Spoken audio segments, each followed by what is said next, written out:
నమస్తే. Welcome to Andhra Prabha. నేను తేజస్వి. లోక్సభ ఎన్నికలు సమీపిస్తున్న వేళ ఇటు తెలంగాణలోనూ, అటువైపు ఆంధ్రప్రదేశ్‌లో 2 చోట్ల కూడా రాజకీయ సమీకరణాలనేవి విపరీతంగా మారిపోతూ ఉన్నాయి. ముఖ్యంగా తెలంగాణలో చూసుకుంటే బీఆర్ఎస్ పార్టీ నుంచి నేతలంతా కూడా పక్క పార్టీలోకి షిఫ్ట్ అవుతున్నారనే చెప్పాలి. వీటన్నిటి గురించి మనతో మాట్లాడడం కోసం మనతో పాటు ఉన్నారు Andhra Prabha editor Y S R Sharma sir. Sir విశ్లేషణ ఏంటనేది తెలుసుకుందాము. నమస్కారం సార్. నమస్తే అండి. సార్, ముందుగా తెలంగాణ గురించి మాట్లాడదాం అనుకున్నాను. తెలంగాణలో చూసుకుంటే ఇప్పుడు ఇటువైపు కేకే గారి కూతురు విజయలక్ష్మి, అలాగే కేకే ఇద్దరూ కూడా బీఆర్ఎస్‌ని వీడి కాంగ్రెస్‌లోకి వెళ్ళిపోతున్నారు అని చెప్పి అనౌన్స్ చేసేసారు ఇప్పటికే. మరోవైపు వరంగల్‌లో చూసుకుంటే కడియం శ్రీహరి గారి కూతురు కావ్య నేను ఎంపీ సీట్ నుంచి పోటీ చేయను అని చెప్పి కేసీఆర్‌కి లేఖ రాయడం జరిగింది. ఇంకా ఎంతమంది బీఆర్ఎస్‌ని వీడి బయటకు వెళ్ళిపోయే ఛాన్స్ ఉంటుందంటారు? అసలు బీఆర్ఎస్ పరిస్థితి ఏంటంటారు? ఇప్పుడు యాక్చువల్లీ 2 తెలుగు రాష్ట్రాల్లో చూస్తే హ్మ్. ఈ తెలంగాణలోనే పొలిటికల్ హైడ్రామా నడుస్తున్నది. అవును సార్. ఆ హైడ్రామా కూడా ఏ రోజుకి ఆ రోజే చాలా హై పీక్‌లో నడుస్తున్నట్టు మనకు తెలుస్తున్నది. ముఖ్యంగా కేకే ఫ్యామిలీ. కేకే గారు ఆయన సీనియర్ కాంగ్రెస్ నాయకుడు. బీఆర్ఎస్‌లో కూడా సీనియర్ బీఆర్ఎస్ నాయకుడు. నిజానికి ఆయన ఈ టైంలో పార్టీ మారటం అనేది ఈ రాజకీయాల్లో స్వార్థమా, లేకపోతే సొంత ప్రయోజనాలా, లేకపోతే ప్రజల మూడును గమనించి షిఫ్ట్ అవ్వటమా అనేది తెలుసుకోలేని విషయం అన్నమాట. ఇప్పుడు నిజానికి మొన్న అసెంబ్లీ ఎన్నికల్లో బీఆర్ఎస్ ఓడిపోయింది. ఓడిపోవటం ఘోరంగా ఏమీ ఓడిపోలే. కానీ బీఆర్ఎస్ చాలా ఘోరంగా చతికిలబడినట్టుగా ఈ బీఆర్ఎస్ నాయకులు, మాజీ నాయకులు ఒక కొత్త రకమైన పిక్చర్‌ని క్రియేట్ చేస్తున్నారు. ముఖ్యంగా కె. కేశవరావు గారి విషయం తీసుకుంటే ఆయన ది డే 1 పార్టీలోకి ఎంటర్ అయిన రోజు నుంచి being senior most politician in Telangana, KCR గారు ఆయనకి టాప్ ప్రయారిటీ ఇస్తూ వచ్చారు. కేసీఆర్ గారు ఏ మీటింగ్ పెట్టినా, ఏది లెజిస్లేచర్ పార్టీ మీటింగ్ పెట్టినా, లేకపోతే ఎంపీల మీటింగ్ పెట్టినా, ఇతరత్ర కార్యకర్తల మీటింగ్ పెట్టినా, ఏ మీటింగ్ పెట్టినా సరే తెలంగాణ భవన్లో కేసీఆర్ గారి పక్కన కూర్చునేది ఆయనే ఫస్ట్.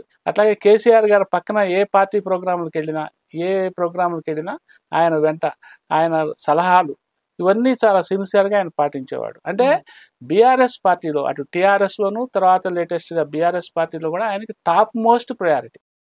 అట్లాగే ఆయన కూతురు గద్వాల విజయలక్ష్మి గారు జిహెచ్ఎంసి మేయర్. ఇప్పుడు ఆవిడ సొంత బలంతో సొంత ఎఫిషియన్సీతో మేయర్ అవుతారా లేదా అన్నది పక్కన పెడితే కేకే గారు పక్కన ఉన్నారు కాబట్టి బీఆర్ఎస్లో ఒక టాప్ మోస్ట్ పొజిషన్లో ఉన్నారు కాబట్టి ఆమెకి పరిస్థితులు అనుకూలించినాయని మనకు చెప్పుకోవాలి తప్పదు. అటువంటి పరిస్థితుల్లో ఆమె జిహెచ్ఎంసి మేయర్ అయినారు. ఏమండి ఆయనకేమో బీఆర్ఎస్లో తిరుగులేని టాప్ మోస్ట్. కేసీఆర్ గారి తర్వాత నంబర్ 2 మినిస్టర్లు కూడా నంబర్ 2 ఎవరూ లేరు. కానీ క్యాడర్ దగ్గర నుంచి లీడర్ల దాకా స్టేట్ వైడ్ జిల్లాల్లో కేకేనే నంబర్ 2గా భావించే పరిస్థితిని కేసీఆర్ గారు క్రియేట్ చేశారు. ఆ చేయటం కూడా ఆయన మీద సిన్సియర్గా మంచి సదభిప్రాయంతోనే ఆయన క్రియేట్ చేశారు. మరి అటువంటి వ్యక్తి ఇవాళ కాంగ్రెస్లోకి పోతున్నారు అంటే ఇక చాలా మంది ఎడుతున్నారు కానీ బట్ కేకే గారు పోవటం అనేది చాలా భిన్నమైన వ్యవహారమే. సో టాప్ మోస్ట్ లీడర్షిప్ నుంచి కింద జిల్లా స్థాయి, మండల స్థాయిలో క్యాడర్ వరకు కూడా ఒక్కసారి ఆశ్చర్యపోయే పరిస్థితే. కేకే గారికి కూడా ఇది చాలా దాన్ని ఏమంటాము ఒక ఇరకాటమైన పరిస్థితే. ఆయన ఆలోచనలు ఏంటి, ఆయన స్వప్రయోజనాలు ఏంటి అనేది పక్కన పెడితే ఇంతగా ఆయనకు ప్రయారిటీ లభించిన పార్టీ నుంచి ఒక్కసారి బయటికి వెళ్ళిపోవటం అనేది ఆయనకు కూడా ఒక రకంగా ఇరకాటము, ఇబ్బందికర పరిస్థితి మానసికంగా ఉంటుంది. ఒక రకంగా మొహం చెల్లని పరిస్థితే ఉంటుంది. అందుకనే నిన్న కేకే గారి దగ్గరికి మన కేసీఆర్ గారి దగ్గరికి వెళ్ళి మాట్లాడొచ్చారని చెప్పారు. కేసీఆర్ గారు కూడా నిజంగా అసహనం వ్యక్తం చేశారు అంటున్నారు కానీ అది అసహనం కన్నా కూడా బాధ. ఇంతటి ప్రయారిటీ ఇచ్చిన వ్యక్తే పక్క నుంచి ఒక కుడి భుజం లాంటి వ్యక్తి వెళ్ళిపోతుంటే నిజానికి ఆయనకి బాధ ఉంటుంది. సో ఆ బాధను ఆయన ముందు వెళ్ళగక్కుంటారు. ఆయన నాకు ఇంత వయసు వచ్చింది, 84 ఏళ్ళు 82 నేను కాంగ్రెస్ లోకి వెళ్ళి అక్కడే వెళ్ళిపోవాలనుకుంటున్నాను అని అంటే అది రీజనబుల్ వాదన ఆర్గ్యుమెంట్ లాగా లేదు. కాంగ్రెస్ లో ఆయన ఎంత జీవితం గడిపారు, ఎంత ప్రయారిటీస్ వచ్చినాయి పక్కన పెడితే అందుకు రెట్టింపు ప్రాధాన్యతలు బీఆర్ఎస్ లో ఆయన ఎంజాయ్ చేశారు. సో పార్టీ అధికారంలో లేదు కాబట్టి ఈ టైంలో అటువంటి వాళ్ళు కేసీఆర్ గారికి అండగా నిలబడాల్సిన అవసరం ఉంది. ఓకే, కేసీఆర్ గారు తప్పులు చేశారా, ఒప్పులు చేశారా, పరాజయానికి ఆయనే నైతిక బాధ్యత, అవన్నీ ఒక కోణం. కానీ మొత్తం మీద ప్రజలు బీఆర్ఎస్ని ఈసారి పక్కన పెట్టుకోవాలని అనుకొని పక్కన పెట్టినప్పుడు, ఓడించినప్పుడు ఆయనకి కొంతమంది నైతిక మద్దతుగా నిలవాల్సిన అవసరం ఉంటుంది కూడా. చివరికి ఆయన ఫ్యామిలీ తప్ప ఇంకెవరూ మిగలలేని పరిస్థితి వస్తుంటే అదొక రకమైన దయనీయమైన పరిస్థితి. సో ఇప్పుడు కేకే గారు క్రియేట్ చేసిన పరిస్థితి బీఆర్ఎస్ కానీ కేసీఆర్ కానీ అటువంటిదే. సో ఇప్పుడు లేటెస్ట్ గా ఏంటంటే ఇక ఫార్మాలిటీ మిగిలిపోయింది, అఫీషియల్ గా అనౌన్స్ చేయటమే మిగిలిపోయింది. దాదాపు అఫీషియల్ గా కూడా అనౌన్స్ చేసినట్టే మనం భావించవచ్చు. ఎందుకంటే రేవంత్ రెడ్డి గారి దగ్గరికి వచ్చి ఆయన కలిసి బొకే ఇచ్చి వెళ్ళారు, ఆయన కూతురు ఏమి. అసలు ఆవిడ ముందే అనౌన్స్ చేసింది, ముందు కాంగ్రెస్ లోకి వెళ్ళిపోతున్నామని, పనులు జరగాలి అంటే అధికార పార్టీలో ఉండాలి అని చెప్పి, అధికార పార్టీలో ఉండాలి అనేది ఒక కొత్త ఫిలాసఫీ ఆవిడ ఒక అధికారికంగా క్రియేట్ చేసినట్టే. అధికార పార్టీలో ఉంటే పనులు జరగాలి అనేది ఇప్పటి వరకు జైన్ వాళ్ళు ఎవరు కారణం అదైనప్పటికీ బయటకు బాహాటంగా చెప్పలేకపోతున్నారు. వాస్తవమైన పరిస్థితి అదే, జనానికి కూడా తెలుసు ఆ సంగతి. ఆఫ్ ద రికార్డు చెప్తున్నారు కానీ ఆన్ ద రికార్డు ఎవరు ఇంతవరకు పెద్దగా చెప్పింది లేదు. కానీ ఇప్పుడు మాత్రం చాలా నిష్కర్షగా అధికార పార్టీలో ఉంటేనే పనులు అవుతాయి అని ఆవిడ చెప్పి మరీ చేరుతున్నానని అనౌన్స్ చేసిన తర్వాత ఇక నుంచి ఓడిపోయిన ప్రతి పార్టీ నుంచి కూడా ఇట్లా వలసలు, జంపింగ్లు ఉంటాయి అనేది ఒక ఫిక్స్డ్ ఫార్మాట్ గా ముందు ముందు ఫిక్స్ అయిపోయే అవకాశం అయితే మనకు కనిపిస్తున్నది. ఇక రెండోది కడియం శ్రీహరి గారు తెలుగుదేశంలో చాలా సిన్సియర్ లీడర్గా ఆయన కూడా ఎంజాయ్డ్ ఎ లాట్. అండ్ తర్వాత బీఆర్ఎస్లోకి వచ్చారు. బీఆర్ఎస్లో కూడా ఆయన బీఆర్ఎస్లో ఉప ఎన్నికల్లో పోటీ చేసి గెలిచారు. తర్వాత ఎంపీ, ఎమ్మెల్సీ, ఎమ్మెల్యే, మంత్రి ఏమి ఆయన అనుభవించిన దానికి కూడా పార్టీ పరంగా పదవుల పరంగా తక్కువేం లేదు ఏమి. సో ఆయనకు కూడా కేసీఆర్ గారు చాలా ప్రయారిటీ ఇస్తూనే డిప్యూటీ ముఖ్యమంత్రిని చేసి ఆయన పక్కన కూర్చోబెట్టుకున్నారు ఏమి. సో ఈ పరిస్థితుల్లో ఆయన కూడా మళ్ళీ పార్టీ మారే పరిస్థితి వచ్చింది. నిజానికి వరంగల్లో ఏంటంటే ఒక టిపికల్ పొజిషన్ వచ్చింది. ఆయన కుమార్తె కావ్యకి వరంగల్ సీటు ఇచ్చారు. అయితే ఆ వరంగల్ సీటు అనౌన్స్ చేయడంలో ఆవిడ పెద్దగా ఎంజాయ్ చేసినట్టు లేదు, దాన్ని ఏమంటాము సంతృప్తి చెందినట్టు లేదు. ఎందుకంటే ఒక రకంగా సెకండ్ ప్రయారిటీలోనో థర్డ్ ప్రయారిటీలోనో గత్యంతరం లేక ఆమెను అనౌన్స్ చేసినట్లుగా అక్కడ వాతావరణం ఏర్పడింది.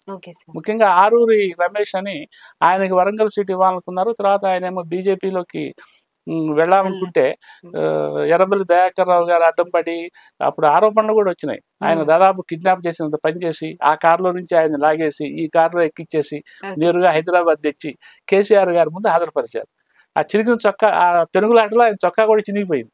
అట్లాగే ఆయన తీసుకొచ్చి అక్కడ హాజరుపరిస్తే ఆయన ముఖమాటానికి అక్కడ నేను బీజేపీలో చేరట్లేదు, నేను బీఆర్ఎస్ జిందాబాద్ అన్నాడు. కేసీఆర్ గారు నీకు వరంగల్ సీట్ నీకే అన్నాడు. అయిపోయింది ఆ సీను. తర్వాత మర్నాడు వెళ్ళి ఆయన బీజేపీలో చేరిపోయినాడు. అక్కడ ఆయన దుకాణం ఆయన కంటిన్యూ చేసుకుంటున్నారు. సో ఆ ఆరూరి రమేష్కి రావాల్సిన సీటు ఇప్పుడు ఈ కావ్యకి ఇవ్వాల్సి వచ్చింది, సెకండ్ ప్రయారిటీ కిందకి వచ్చింది. ఇక వేరే ప్రత్యామ్నాయం లేని పరిస్థితుల్లో ఇక దిక్కులేక అంటాం చూసారా, ఆ పరిస్థితుల్లో ఆవిడ అనౌన్స్ చేయాల్సి వచ్చింది. సో న్యాచురల్ గా ఆవిడకి కూడా ఉంటుంది, ఫస్ట్ ప్రయారిటీలో ఫస్ట్ అనౌన్స్ చేస్తే ఆవిడ ధీమా ఒక రకంగా ఉంటుంది, ఆవిడ ప్రైడ్ ఒక రకంగా ఉంటుంది. అట్లా కాకుండా తీసుకోవాల్సిన వాళ్ళు తీసుకోకుండా వెళ్ళిపోతే, ఇవ్వాల్సిన వాళ్ళు ఇవ్వకుండా ఇచ్చేస్తే చివరికి ప్రత్యామ్నాయం ఏమి సెకండ్ ప్రయారిటీ థర్డ్ ప్రయారిటీ లాగా ఎంపిక చేసేసరికి ఆమెకు లోపల ఆ ఫీలింగ్ ఉంటుంది.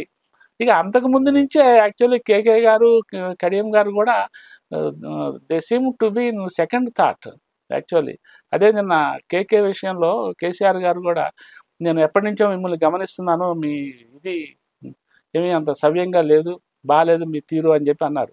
అంటే రిజల్ట్స్ వచ్చిన మర్నాటి నుంచి బీఆర్ఎస్ లో చాలా మంది మన భవితవ్యం ఏమిటి అనే దానిలో పునరాలోచనలో పడ్డారు. ఆ పునరాలోచనలో పడిన వాళ్ళలో కొంతమంది ఫ్లోట్ అయిపోయి బయటకు వచ్చేస్తున్నారు, కొంతమంది నిబ్బరంగా ఉంటూ ప్రాన్స్ అండ్ కాన్స్ ఆలోచించుకుంటూ బీయింగ్ సీనియర్స్ మళ్ళీ వీళ్ళకి అక్కడికి వెళితే ఆ స్థాయిలోనే మనకి హోదా దొరుకుతుందా లేదా, గౌరవం దొరుకుతుందా లేదా, గుర్తింపు దొరుకుతుందా లేదా, మనం ఏదన్నా పరువు ప్రతిష్టల పరంగా వ్యక్తిత్వం పరంగా కోల్పోయేది ఏమైనా ఉంటుందా, ఈ లాభ నష్టాలు బేరీజులో ఉండిపోయినారు. Okay sir. ఇక నడుస్తున్న కొద్దీ ఏమవుతుందంటే బీఆర్ఎస్ ఇంకా ఇంకా డిక్రీజింగ్ కుంగిపోతున్నట్టు అవుతుంది. దీనిలో డిటోరేటింగ్ పొజిషన్ లో కనిపిస్తుండేసరికి వీళ్ళందరూ ఇప్పుడు ఫ్లోట్ అవుతున్నారు. ఉమ్. సో వీళ్ళందరూ మొదటి నుంచి కూడా ఒక ఆలోచనలో అయితే ఉన్నారు. ద్వైధీ భావంలో, సందిగ్ధావస్థలో, వేరే రకరకాల ఆలోచనలతో, రకరకాల పార్టీల మంతనాలతో మునిగి తేలుతున్న విషయం అందరికీ తెలుసు బాహాటంగా, ముఖ్యంగా ఆ జిల్లాల్లో కూడా. ఉమ్. కేకే గారి విషయం అదే.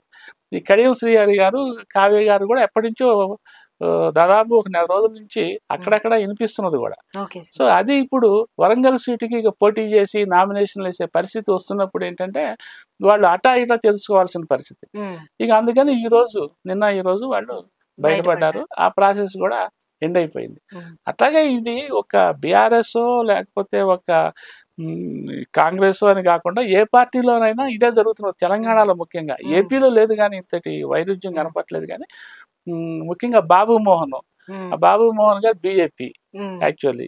సరే, అంతకుముందు ఆయన ప్రస్థానం వేరు. బీజేపీలో ఆయనకి సీటు రాలేదు. ఏమండి, రాకపోయేసరికి మరి బీఆర్ఎస్ వైపు చూశాడు. బీఆర్ఎస్ వాళ్ళు కూడా మొదట్లో చదువు పెట్టలేదు. సరే, తర్వాత ఇప్పుడు మళ్ళీ ఆయనకి సీట్ ఇచ్చే కార్యక్రమం నడుస్తున్నది. సో ఇదంతా ఏం క్రియేట్ చేస్తున్నది, ఏమి కనిపిస్తున్నది అంటే, మనకి ఏం చెప్తున్నదంటే, ఇక ముందు రాజకీయాలు అసలు ఏమాత్రం స్థిరత్వాన్ని లేకుండా, యాక్చువల్లీ పాలిటిక్స్ డైనమిక్స్ లాగా చాలా వేగంగా పరిగెడుతున్నాయి అంటాం, కానీ this kind of dynamics is not healthy. ఇటువంటి రాజకీయాలు ఇంత వేగంగా పరిభ్రమణం చెందటం వేరను, ఒక అనైతికంగా, ఇప్పుడు ఈ రోజు పార్టీలో ఉన్నవాడు రేపేమో ఎక్కడ ఉంటాడో తెలియకుండా, ఒకనొకప్పుడు 70s 80s లో రాజకీయ నాయకులకు కూడా చాలా భయం ఉండేది. వెనక ముందు ఆలోచించడం, ప్రజలు ఏమనుకుంటారో అనే ఒక ఇది ఉండేది. ప్రజలు కూడా ఆ యాంగిల్లో చాలా సీరియస్ గా తీసుకునేవాళ్ళు. తీసుకొని అప్పటికప్పుడు వాళ్ళు స్పందించకపోయినా ఎలక్షన్ టైంలో స్పందించేవాళ్ళు. కానీ ఇది రాను ఏమైపోయిందంటే, ఒక వరవడిలాగా, ఓకే ఇది సహజమే, ఒక సానుకూలమైన సహజ సిద్ధమైన వరవడిలాగా స్థిరీకరణ చెందే ప్రమాదం అయితే కనిపిస్తున్నది. అది ఇప్పుడు తెలంగాణ ఈ పరాకాష్ఠలో ఉన్నట్టు మనం గమనించాలి. అయితే ఇందులో నాకు ఒక క్వశ్చన్ సార్, మళ్ళీ ఇటువైపు కేకే గారు కావచ్చు, అటువైపు కావ్య కూడా కావచ్చు, ఇద్దరు కూడా కేసీఆర్ గారికి లెటర్స్ ఇవ్వడం జరిగింది. ఇద్దరు మంచి పొజిషన్ ఇచ్చిన వాళ్ళే. బీఆర్ఎస్ లో ఉన్నప్పుడు ముఖ్యంగా కేకే గారికి చూసుకుంటే చాలా మంచి పొజిషన్ ఇచ్చారు. అటువంటి ఆయన కూడా లెటర్ అనేది ఇచ్చి ఇటువంటి ప్రాబ్లమ్స్ క్రియేట్ అయ్యాయి పార్టీ ఉన్నప్పుడు, అందుకే ఓడిపోయింది, ఇవన్నీ కూడా ఆయన రాయడం అనేది ఎంతవరకు కరెక్ట్ అంటారు? ఆయన ఒక సెకండ్ పొజిషన్ లో ఉన్నప్పుడు, అప్పుడు తప్పులు జరుగుతున్న టైంలో ఆయన చెప్పకపోవడం అనేది కూడా తప్పు కిందకే వస్తుంది. ఇప్పుడు ఏ సంఘటనలు జరిగినా, కేసీఆర్ గారు ఏ నిర్ణయాలు చేసినా, ఆ నిర్ణయాల సమయంలో భావ వ్యక్తీకరణ ఉండాలి వ్యక్తిగతంగా. అది అమలు చేయలేదు. సరే, ఆ నిర్ణయాలు అమలు చేసినప్పుడు వచ్చే పరిణామాలు, ప్రతికూల పరిణామాల, సానుకూల పరిణామాల, దాని మీద మళ్ళీ ఆయన అభిప్రాయాలు చెప్పొచ్చు. పైగా ఆయనకి కేసీఆర్ గారితో ఉన్న యాక్సెసిబిలిటీ, ఆ చేరిక అంటామే, అది చాలా ఈజీ యాక్సెసిబిలిటీ ఉంది ఆయనకి. చాలా దగ్గర వ్యక్తి, చెప్పచ్చు.